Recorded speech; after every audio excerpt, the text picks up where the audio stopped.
mamaya, ha? Ano na gagawin mo?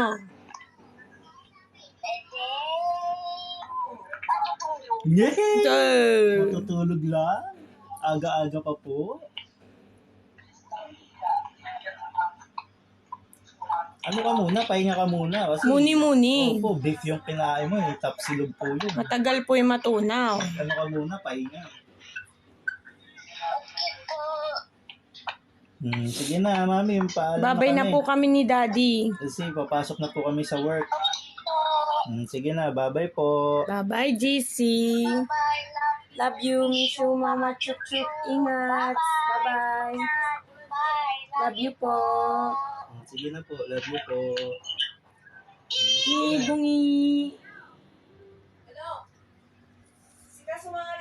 Hi mga kamarites, Mami Roti here, hashtag Team Gray.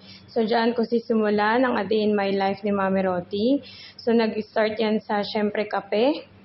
After ng kape, makikita nyo dyan mag-aantay kami ni Daddy Jeffrey sa labas at aantay namin ng transpo. So ito talaga ang start. So pagkagising ni Mami Roti, siya ay magtitiklop na ng pinagigaan. So ang alarm ni Mami Roti ay mag-alarm. So may 15 minutes pa siyang muni-muni mode. Mag-Facebook, syempre magre-reels, muni-muni. So after nun, magtitiklop na siya ng pinagigaan. After nun, magtitimpla siya ng kape. So, titimpla si Mami Roti ng kape. After nun, maliligo na siya. So after maligo, plancha mode.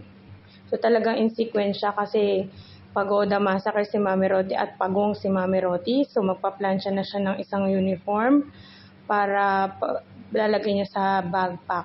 After ng plancha mode ni Mami Roti, so may time pa, tatawagan niya muna si Baby Boy JC para kamustahin ang kinain niya, anong ginawa niya for today. Siyempre, maalala mo si JC, okay na yon. After nun, lalabas na si Mami Roti sa aming dining table at maghahantay ng transpo. Pag nag-message ng transpo ng come out, so lalabas na si Mami Roti sa gate at napakainit. Ayan ang transpo. So after nyan, sasakay na si Mami Roti sa transpo at iikot-ikot ang transpo sa mga bahay ng kasama sa transpo. Ayan, isa-isa namin susunduin yung mga kasamahan namin sa transpo. After nun, after kang hiluhin, paikot-ikot, south, north, sama-sama na. So on the way na tayo sa duty. So pagkatapos masundo lahat ng kasama mo sa transpo, syempre on the way to work na tayo. So on the way to work, ayun, ihahatid din isa-isang mga katranspo natin sa mga gate. So ilalapag ang una doon sa DFC, doon na uuna. So sa gate 2, gate 4, gate 3, gate 2, gate 1, tas ang huling binababa ay kami, yung mga taga IKEA. So ito, naglalakad na ako. Pagbaba sa transpo, napakainit sa IKEA. Siyempre, una natin ginagawa dyan, papasok tayo siyempre ng pinto. Tapos magta-time in ka, ayun na. Pagkapasok mo, siyempre, matapos ng iyong mga work, ayan, mag-break ka na, kain ka muna, kailangan mo ng energy, kailangan mong kumain. Tapos yun, after work na, ito na, uwian time na, gabi na.